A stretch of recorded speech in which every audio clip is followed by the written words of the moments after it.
Hey, where did Ava go?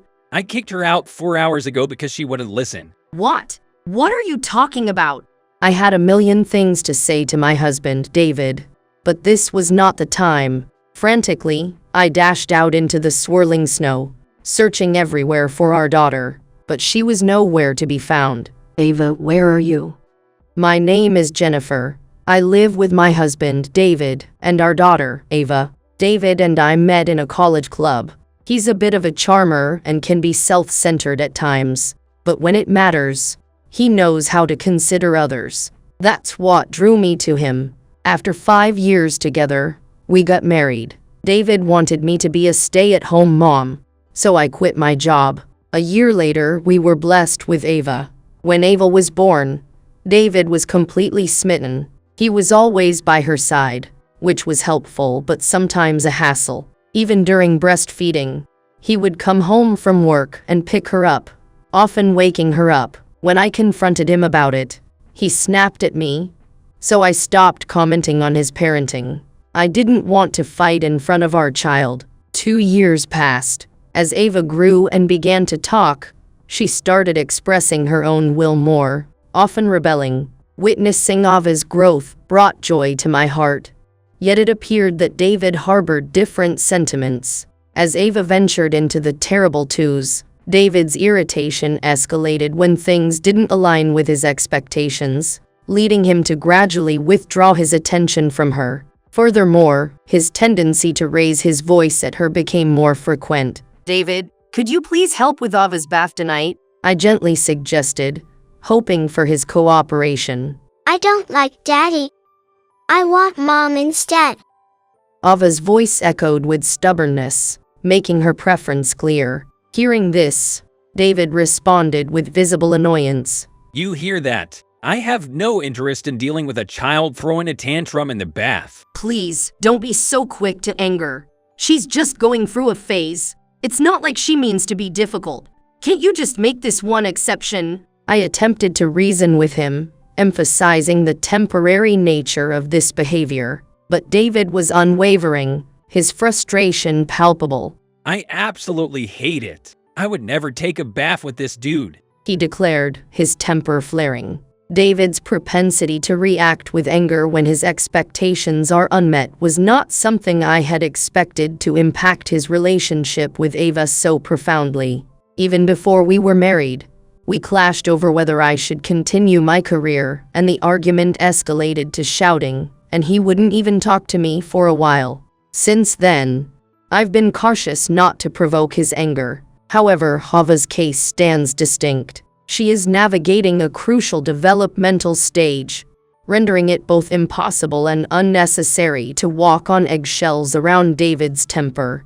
Desiring for David to grasp the significance of Ava's growth, I resolved to discuss this with him after putting her to bed. David, Ava is currently in the midst of her defiant phase. It's something we shouldn't fret over too much. It's all part of her growing up, I explained, hoping to ease his concerns. That's easy for you to say. She doesn't listen to a word I say. It's exasperating. David countered, his frustration evident. Remember, this signifies her maturation. Let's try not to respond with anger. I urged him, though it seemed my words did little to sway his opinion. Despite his continuous complaints, I knew that conceding now might adversely affect Ava's development. I yearned for Ava to mature into a fearless and forthright individual. Therefore, I engaged in a steadfast dialogue with David, refusing to yield. He may not be entirely convinced, and the possibility of him resorting to shouting in future confrontations with Ava remains, but for the moment, he showed a semblance of understanding. Fine, but know this, if she pushes me too far, I'm stepping back. David warned, setting his boundaries. Understood, I acknowledged, successfully navigating the conversation to a temporary resolution. There was another matter weighing on my heart, a topic I felt compelled to broach with my husband one serene evening. Hey, I've been toying with the idea of maybe going back to work. I cautiously ventured, hoping to gauge his reaction to my burgeoning desire to re-enter the workforce. His response was swift and tinged with surprise. What? Why would you think of doing that now? This question underscored the complexity of our discussion. Well, as Ava grows, the expenses bound to her upbringing and education are inevitably going to rise. I thought by contributing to our household income, I could help us prepare for those forthcoming financial demands. I explained, trying to justify my perspective without implying any dissatisfaction with his financial contributions. His next question struck a chord, revealing his concerns about the adequacy of his earnings. Are you implying that my salary isn't sufficient for us? I hastened to clarify. It's not about that. It's just that once Ava starts school, I'll find myself with an abundance of free time. It seems sensible to use that time productively by working. His stance was firm, rooted in traditional values. There's no need to overturn decisions we've already settled on. You're meant to stay at home. He insisted, closing the door on any potential compromise. It became evident that my husband harbored reservations about me taking up employment. He seemed immovable in his position, unwilling to entertain discussions on the matter. Given Ava was asleep, and wishing to avoid a heated exchange, I tentatively proposed a compromise. What if we revisit this idea when Ava is older, say, during her middle school years? I suppose that could be considered. He conceded after a moment, a slight softening in his demeanor indicating a willingness to entertain the thought at a future date. The reality that Ava's growth would bring with it financial pressures that could strain my husband's singular income loomed large in my mind. Directly addressing this concern risked inciting a vociferous objection from him, a scenario I was keen to avoid. Thus, I found myself navigating our daily lives with a heightened sense of caution, always mindful of his potential reaction to any suggestion of financial inadequacy. Despite my efforts to maintain harmony, my husband's temperament had grown increasingly volatile, quick to anger over trivial matters involving either me or Ava. This shift in his behavior presented a significant challenge, disrupting the peace of our home life. Ava was terrible twos, and my husband was constantly on edge. I was completely tired of this family situation. Miraculously, she remained compliant and receptive to me, a solace amidst the domestic storm. This unique dynamic with Ava perhaps highlighted my husband's inability to understand and cope with her developmental stage, possibly feeling alienated and targeted by her rebuffs. However, this period of defiance is a natural phase of growth, necessitating patience and understanding from us as parents, qualities my husband found difficult to muster. On a particularly eventful evening, a call from my mother abruptly pierced the calm, bearing the alarming news of my father's sudden illness. Faced with the dilemma of leaving my husband and Ava alone, I was fraught with concern. Nevertheless, the urgency of the situation propelled me to trust in my husband's capability to manage in my absence, compelling me to rush to my father's bedside at the hospital. Upon arrival, I was greeted by the sight of my father, weakened yet stable, receiving in-4. My mother seemed to have recovered her calm, and she told me, "He's calmed down after the 4. I'm sorry for startling you with my call." I inquired about my father's condition and was slightly relieved by her optimistic assessment. We spent hours discussing his health, attributing his current state to the cumulative effects of fatigue and stress, a relief in knowing it was nothing more grave. "You've left Ava at home, haven't you? John is on the mend now, so you can head back. I appreciate you coming," my mother gently advised, her words granting me permission to return to my family. A decision made with a heavy heart but a hopeful spirit. As I emerged from the confines of the hospital, the night sky was a canvas of inky blackness, punctuated only by the gentle descent of snowflakes.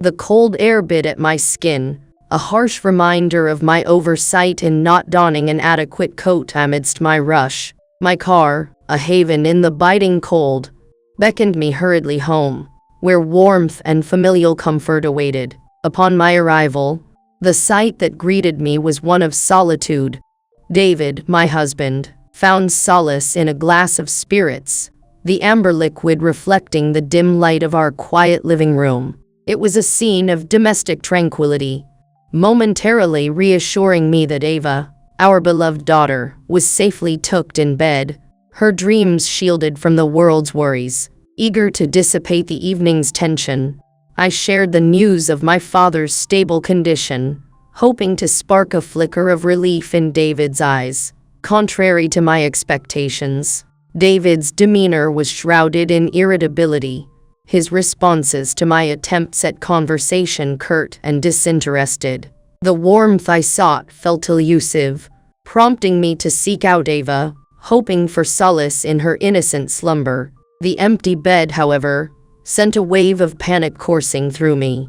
Ava's absence was a void, her usual presence replaced by an unsettling silence. My heart raced as I scoured our home, each empty room amplifying my growing dread. Confronting David, I demanded, Where's Ava?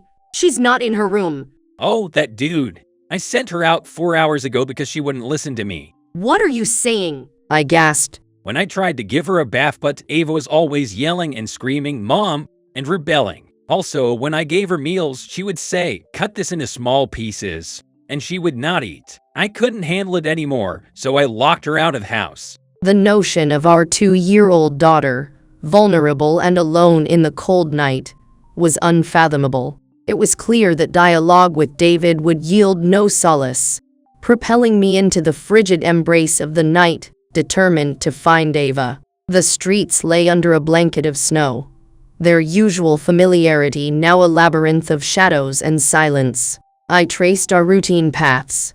I searched every turn of the road, to the playground where Ava's laughter once echoed, to the stores she frequented, but found nothing but despair. Realizing the enormity of my task, I enlisted the aid of the police, a beacon of hope in the overwhelming darkness. It was then that Sandra's voice, warm and familiar, pierced the cold air. Sandra, a neighbor whose stories of her grandchildren had often been a source of comfort, now stood as a potential savior. Jennifer, can I have a moment? She called out. My heart, caught between despair and urgency, hesitated. Sandra, I can't talk right now. But her next words halted me in my tracks. Ava's here with me. The revelation that Ava had found refuge with Senra, merely a stone's throw from our home, was both a relief and a puzzle. How had Ava ended up in Senra's care? The proximity of our homes, a mere 2-minute walk, had always been a trivial detail. Yet in that moment, it was a lifeline. As the night unfurled its dark veil, my heart wrestled with the disquieting admission from David that he had expelled Ava, our tender-aged daughter, into the cold, unyielding night 4 hours prior. Sandra's recount of finding Ava, desolate and weeping in the shadow of our home, was a jarring echo of my worst fears. Around 4 hours ago, I was startled by the sound of a child's cry slicing through the night stillness. Venturing outside, I was met with the heart-wrenching sight of Ava, tears carving rivers down her cheeks as she wandered aimlessly. Sandra shared, her words heavy with the weight of concern. Did you bring her inside? I inquired, a maelstrom of emotions churning within me. Sandra affirmed, her recount of Ava's words painting a picture of vulnerability and despair. Daddy kicked me out, and without Mommy, I was scared. The revelation that Sandra had harbored concerns about David and Ava's volatile dynamic wasn't new to me. Yet hearing of Ava's distress articulated in such stark terms was a sharp blade to my already frayed nerves. Sandra had been a silent witness to the tempests within our home, the cacophony of David's fury and Ava's cries often breaching the sanctuary of her residence. Her decision to intervene this time, prioritizing a direct appeal to me, underscored the gravity of the situation. The serenity of Sandra's home stood in stark contrast to the turmoil that had ensnared mine. My heart was filled with relief and gratitude when I found Eva peacefully sleeping in what seemed like an oasis in the middle of the storm. Sandra, embodying the warmth and compassion often found in those who've weathered life's vicissitudes, offered sanctuary for the night. You and Ava are welcome to stay. It might do her good to wake up to your presence, she suggested, her voice imbued with an understanding that only years of life can bestow. Her generosity, a beacon of neighborly kindness, was a salve to my soul. Embracing her offer, I surrendered to the need for rest, ensuring Ava woke to a semblance of normalcy, her mother's face the first she'd see. Morning's light brought with it a renewed sense of purpose, as I expressed my deepest thanks to Sandra for her invaluable support. Returning home to the silence left in David's wake, I was confronted with Ava's palpable relief at her father's absence and her voiced fears. Mammy, I'm glad Daddy's not here. Daddy's scary. Her innocent words a searing indictment of the environment we had subjected her to. My reassurances to Ava, promises of safety and unwavering support, were met with a tight embrace, her small form clinging to me as if to anchor herself in the storm. The ordeal had laid bare the untenable dynamics of our family life, illuminating the harsh truth that my path with David had veered into irreconcilable territory. The realization that our futures diverged, catalyzed by the night's events, was both a somber acknowledgement of our failed union and a pivotal moment of clarity. In the quiet aftermath, as Ava nestled closer, the resolve to forge a new beginning, one where fear and turmoil were replaced by security and love, crystallized. This decision, born out of the crucible of a harrowing night, marked the first step towards a future where the shadows of our past would no longer dim the light of our forward path. I had reached a breaking point. The decision to divorce was not made lightly. In the quiet moments before my husband was due back from work, I meticulously gathered the bare essentials, the physical remnants of a life we shared, and carefully packed them into the car. My next stop was Sandra's place, our neighbor who had become an inadvertent anchor in the storm that was my life. I can't thank you enough for your kindness yesterday. I'm in a bit of a bind again, and I hate to impose, but could I trouble you to watch over my daughter just one more time? I asked, the weight of my situation heavy in my voice. It seems my husband and I are on the path to divorce. I need to have a conversation with him, and I was hoping you could keep her a little longer, I explained, trying to keep my voice steady. Absolutely, leave her with me. Sandra responded with a warmth that eased my troubled heart. My husband has taken quite a liking to your daughter. They'll have no trouble passing the time. Take all the time you need to sort things out, she assured me, grateful for her generosity.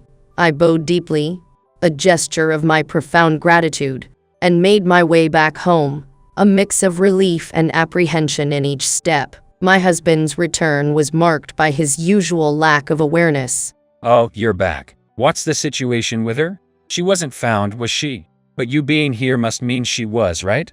He asked, clueless about the gravity of the situation. I'm sure with all the houses around here, someone must have taken her in. Maybe this will teach her a lesson, he said, laughing off the severity of the matter. My anger towards him was palpable, but I channeled it into action, placing the divorce papers firmly on the table. The sight of the divorce papers seemed to ignite his fury anew. What is this? You think you can just decide to divorce me when I've been the one providing for you? He bellowed. How can I stay with someone who, after what happened to our daughter, can just sit back and drink as if nothing's wrong? I shot back, my resolve firm. So she was found, huh?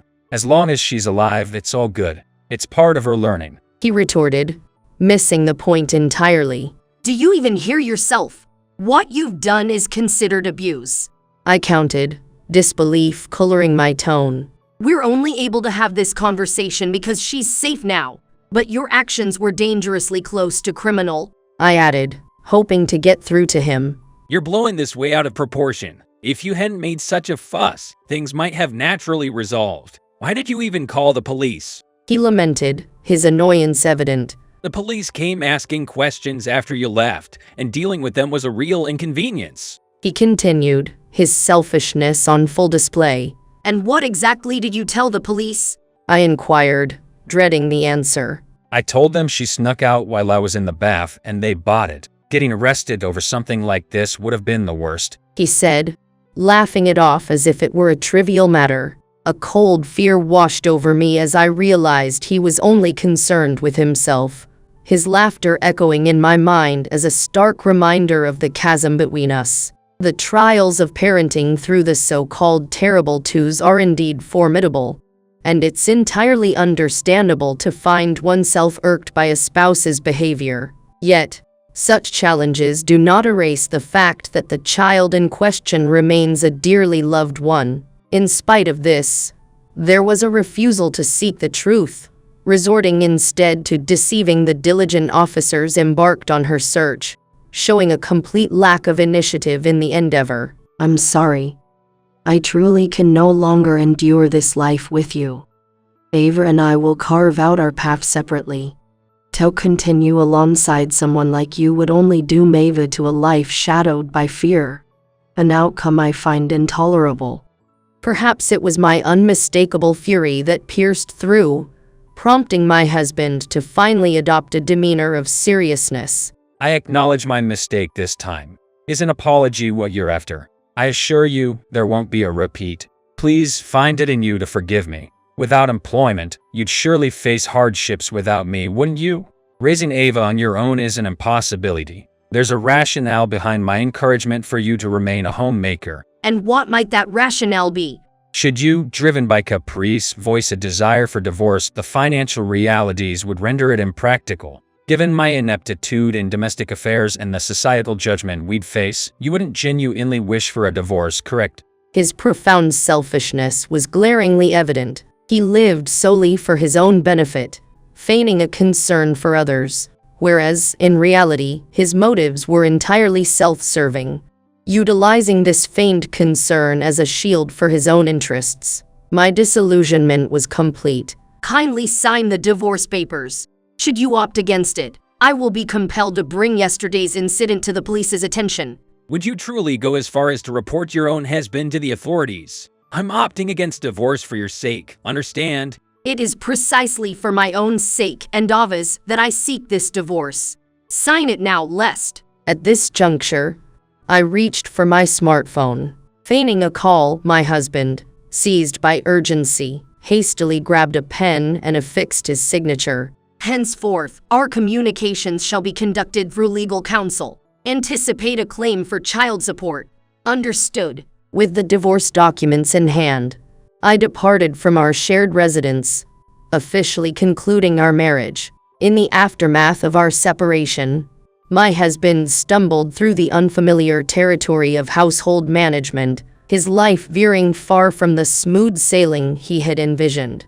The daily grind of chores and responsibilities, once shared, now fell squarely on his shoulders, fostering a simmering frustration that bled into every aspect of his life. Having lost the buffer of peace at home, he quickly became angry when faced with difficulties at work. His temper flared too easily, alienating those above and below him on the corporate ladder, eroding his professional standing piece by piece. Yet, even as his world began to crumble, he remained blind to the self-inflicted nature of his downfall, clinging to old habits that only dug him deeper into isolation. His failure to adapt or show any semblance of self-reflection led to a series of confrontations with clients, culminating in his termination. Adrift without the anchor of steady employment, he moved from job to job, his tenure at each marked by its brevity and turmoil.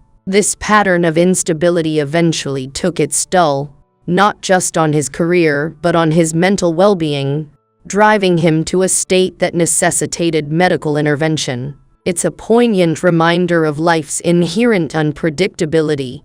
The belief that we can bend it entirely to our will is a fallacy. We decided to move into my childhood home. Initially, Ava's reactions to discipline were tinged with fear. Years of instability had taught her to brace for the worst. However, through consistent love and reassurance, showing her that not every reprimand was a precursor to affection's withdrawal. She began to discern between actions that were acceptable and those that were not. Watching her grow, learn, and navigate the world with newfound confidence will be a testament to the resilience of the human spirit, a beacon of hope that even in the wake of turmoil, there is a path to recovery and joy.